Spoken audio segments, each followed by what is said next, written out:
Bendiciones, mis amados, Dios me les bendiga, que la paz del Señor sea con cada uno de ustedes, allí en sus hogares donde están, ¿verdad? Le damos la gloria y la honra al Señor porque hasta ahora ha sido fiel para con cada uno de nosotros y su bondad no nos ha dejado, ¿verdad? Su misericordia permanece todos los días, porque su palabra dice que su misericordia son nuevas cada mañana. Cada mañana Él nuevamente nos extiende una nueva oportunidad de vida, una nueva oportunidad, ¿verdad?, de poderle conocer, de podernos acercarnos a Él. Y aprovechando este medio de comunicación, también quiero compartir una palabra de conocimiento para su vida que sé que va a ser de gran provecho. Sin más preámbulo, quiero que vayamos al libro de Mateo capítulo 6, versículo 11, donde dice la Biblia de la siguiente manera. Dice, el pan nuestro de cada día, dánoslo hoy, dice el texto de Mateo 6, 11. Bueno, en el video anterior estuvimos hablando un poquitico acerca de este pasaje, donde hablábamos de que muchas personas cuando hablan de este texto simplemente lo relacionan o lo interpretan en el hecho de que el Señor se está refiriendo al alimento diario. Pero en el video anterior miramos de que no simplemente se habla del alimento físico, sino que también se está hablando de un alimento espiritual. Y aquí simplemente haciendo un pequeño resumen, estuvimos hablando en el video anterior de que había un pan espiritual y ese pan espiritual era la palabra de Dios. Pudimos ver de que la Biblia menciona de que hay varios panes o hay varios alimentos espirituales. En el video anterior hablábamos que estaba el pan de su palabra, que fue el que abordamos. También está el pan de su palabra, que es el que vamos a abordar el día de hoy. También hablamos también de que estaba el pan de su presencia y el pan de liberación. Entonces, para no nuevamente retomar el tema anterior, sino para ir avanzando, entonces quiero dar esa segunda parte del pan de cada día, de la palabra del Señor. Entonces, vimos en el video anterior de que estaba el pan de su palabra. Pero entonces hoy vamos a ver el pan de su voluntad, el pan de su voluntad. Entonces quiero que vayamos al libro de Juan capítulo 4, versículo 34, que ahí el Señor en la historia el Señor nos habla, ahí nos muestra el punto que quiero que hablemos. Entonces dijimos Juan capítulo 4, versículo 34. Mire lo que dice este versículo. Es un texto muy conocido por todos nosotros. Mira lo que dice. Y Jesús le dijo, mi comida es que haga la voluntad del que me envió y que acabe su obra. Bueno, este es un texto muy conocido. Es aquí donde el Señor está teniendo una plática con la mujer samaritana. Y en medio de la conversación dice que llegan los discípulos al Señor Jesús y le dicen, maestro, come que no has comido nada. Le dicen sus discípulos, pero el Señor le dice y le responde, no. Jesús les dijo, como dice en el texto, mi comida, vamos a leer los versículos anteriores. Aquí el versículo 31 dice, entre tanto los discípulos le rogaban diciendo, Rabí, come. Y él les dijo, yo tengo una comida que comer que vosotros no sabéis. Aquí el Señor está hablando, tengo un alimento, tengo un pan. Entonces los discípulos decían unos a otros, ¿le habrán traído algo a alguien de comer? Mire lo que en la ignorancia, ¿verdad? Entonces Jesús les responde, Jesús les dijo, mi comida es que haga la voluntad del que me envió y que acabe su obra. Entonces ellos pensaban que el Señor se estaba refiriendo a una comida física. No, el Señor se está refiriendo a una comida espiritual. Y cuando miramos aquí, el Señor lo que está diciendo es que Él tiene una comida espiritual y esa comida es que haga la voluntad del que lo envió. Entonces aquí podemos mirar que hay un pan de la voluntad de Dios, hay un pan de voluntad, hay un pan de la voluntad de Dios. Que como miramos en el texto de Mateo 6, 11, dice que el pan nuestro, el alimento nuestro de cada día, dánoslo hoy. Entonces, en oración también, cada vez que estemos orando, podemos también pedirle al Señor, aparte de pedirle que nos dé el pan de su palabra, también podemos pedirle que nos dé el pan de su voluntad, es decir, que el Señor nos dé a conocer cuál es la voluntad que Él quiere o qué es lo que Él quiere para con nosotros. Porque hay una voluntad general, yo la podría llamar de esa manera, y hay una voluntad personal, es decir, quizá lo que Dios quiere para mí no lo que Dios lo quiera para otra persona, es decir, solamente es para mí. Entonces, aquí en este caso, esta voluntad solamente era para Jesús y era que Él acabara la obra que Él había hecho.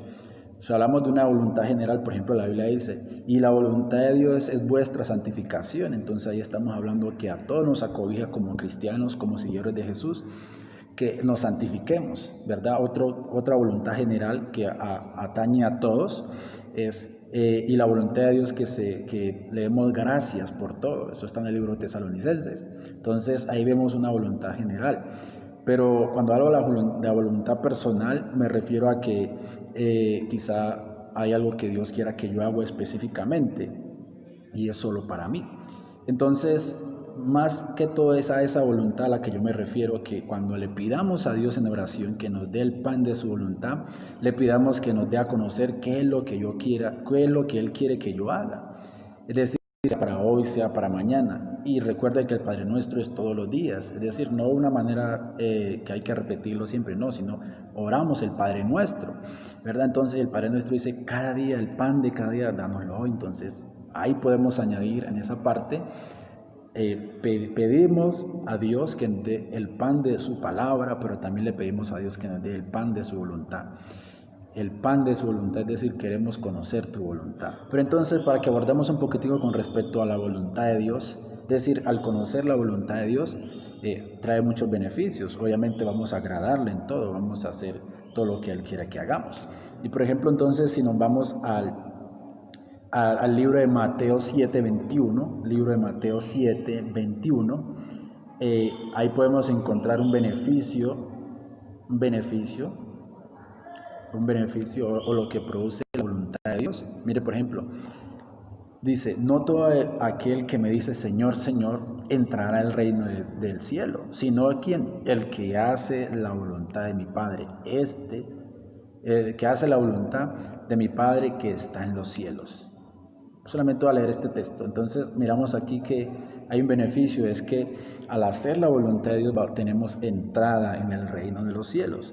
Pero ¿cómo vamos a hacer la voluntad de Dios si no sabemos cuál es su voluntad? Y el Señor nos dice, en la oración podemos pedirle la voluntad a Dios. Podemos decirle, Señor, dame tu voluntad, dame qué es lo que tú quieres que yo haga. Y al conocer su voluntad nos vamos a mover en ella. Y el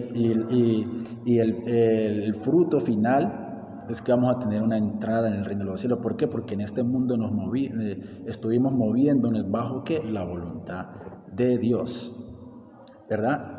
Con respecto a eso, por ejemplo, si miramos otro texto en Mateo también, Mateo 12:50, ahí también podemos mirar otras cositas con respecto a la voluntad de Dios. 12:50.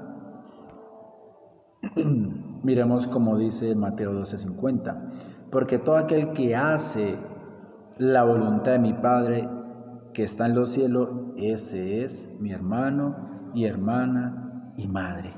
Entonces, bueno, aquí es una historia que dice la Biblia que en un momento dado se acercaron los hermanos de carne y sangre a Jesús y su madre y lo estuvieron llamando y en ese momento el Señor estaba con sus discípulos y una multitud y el Señor les dijo, ¿quién es mi padre, mi madre y mis hermanos? Son los que hacen la voluntad de Dios. Es decir, los que hacemos la voluntad de Dios venimos a ser hermanos de Jesús.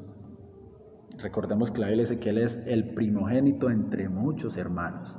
Entonces, pero si no nos movemos bajo la voluntad de Dios, no vendríamos a ser hermanos de Jesús, según el texto no lo está mostrando acá.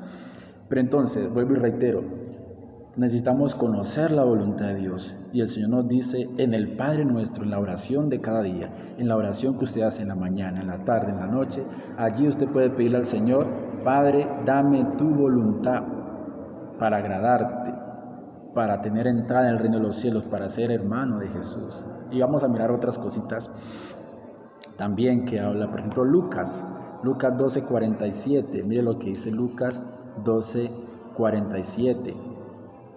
Esto es tremendo. Lucas 12:47. Dice el texto de la siguiente manera. Aquel siervo que conociendo la voluntad de su Señor no se preparó ni hizo conforme a su voluntad, recibirá muchos azotes. Entonces ya aquí ya vimos uno de los beneficios. Ahora miramos la responsabilidad que conlleva el conocer la voluntad de Dios. Y es que, mira lo que dice el texto. Aquel siervo, aquí está hablando de una persona que le sirve al Señor, una persona que trabaja en la obra del Señor, en X o Y cosa.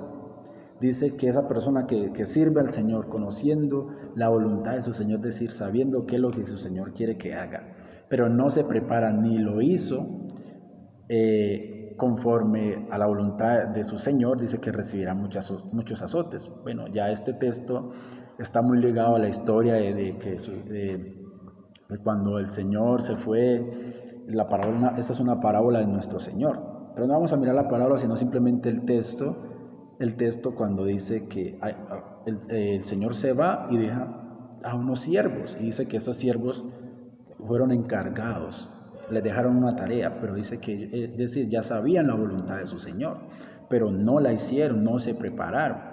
Y dice que cuando venga su Señor, dice que van a recibir muchos azotes. ¿Por qué? Porque no hicieron la voluntad de Dios. Entonces aquí hay algo muy importante. Dice, hay una responsabilidad al saber la voluntad de Dios. Sí, hay muchos beneficios al hacer la voluntad de Dios, pero también hay una responsabilidad.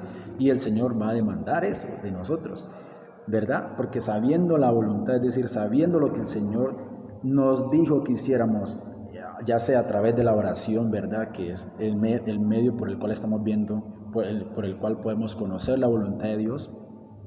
Conociéndola, no lo hacemos, pues vamos a recibir muchos azotes, y esos azotes se pueden mirar desde muchos puntos de vista.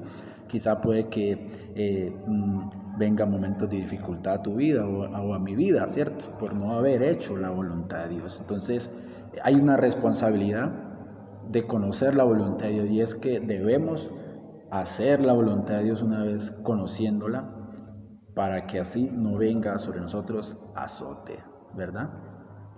Me gustaría ampliar un poquitico más con respecto a azote, pero me saldría del tema. Estamos viendo la voluntad de Dios, es decir, entonces ya vimos que hay un pan de la voluntad de Dios, que cómo podemos obtener ese pan de la voluntad de Dios a través de la oración.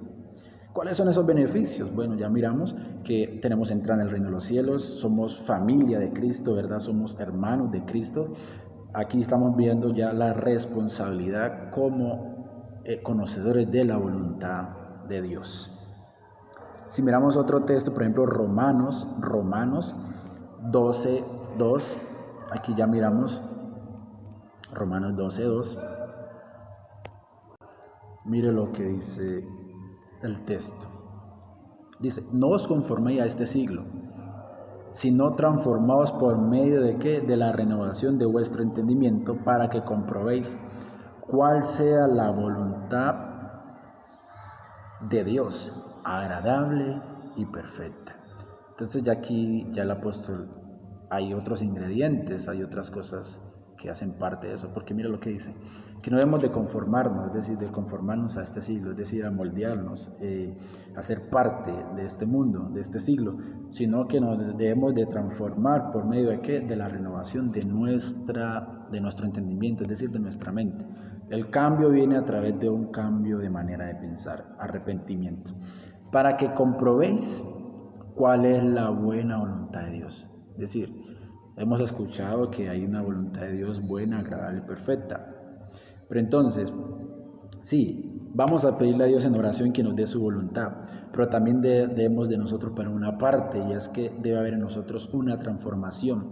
Y esta transformación viene por cambiar nuestra manera de pensar. Y eso de cambiar nuestra manera de pensar, estamos hablando de arrepentimiento. Y abriendo un paréntesis aquí, un paréntesis con respecto a eso, arrepentimientos en griego se dice metanoia, que quiere decir cambio de manera de pensar. Entonces, por eso el apóstol está hablando aquí de que debe haber una transformación en nosotros, ¿por medio de qué? De la renovación, es decir, del cambio de nuestro entendimiento. Y así vamos a comprobar, y así vamos a tener la satisfacción de saber cuál es la voluntad de Dios, agradable y buena, agradable y perfecta. Es decir, entonces hay otra responsabilidad, y es que debemos incluir un cambio a nuestra vida, un cambio a nuestra vida. ¿Por qué? Porque la voluntad de Dios, cuando estamos en la voluntad de Dios, sabemos que es algo bueno. Eso trae, agrada, trae alegría, trae contentamiento a nosotros y estamos en la perfecta voluntad de Dios. Entonces, aquí miramos otra cosa que hemos añadido a la responsabilidad como cristianos, como conocedores de la voluntad de Dios, y es tener un cambio de manera de pensar, es decir, debemos de arrepentirnos. Debemos de arrepentirnos. Efesios 5:17, mira lo que dice Efesios 5:17. Efesios 5:17. Aquí nos dice la palabra: por tanto, no seáis insensatos, sino entendidos de cuál sea la voluntad de Dios. Es decir, no seamos insensatos, no seamos personas faltos de entendimiento, no, sino que entendamos, tengamos el entendimiento, seamos claros en cuál es la voluntad de Dios para nosotros. Y vuelvo y les reitero, ¿cómo nos podemos dar de cuenta de cuál es la voluntad de Dios para nuestra vida? Vayamos a la oración. Ahí en el Padre Nuestro está eso que el Señor nos dejó escrito para que podamos conocer la voluntad de Dios. Es decir, Señor, en su momento de oración, en el momento que usted vaya a la oración, recuérdese también de pedir: Señor, dame el pan de tu palabra, Señor, yo quiero conocer, dame esa palabra rema para hoy. Pero también dígale: Señor, ¿cuál es la voluntad tuya para mi vida? Es decir, para que seamos entendidos y no insensatos de cuál es la voluntad de Dios para nosotros. Es decir, porque si nos movemos en la voluntad de Dios, vamos a tener victoria, vamos a tener gloria, vamos a andar agradando a Dios en todo. ¿Por qué? Porque nos movemos en su voluntad. Y miramos, por ejemplo, aquí lo que dice el primer libro de Juan 2:17, capítulo 2, versículo 17. Aquí vemos también lo que la Biblia nos narra.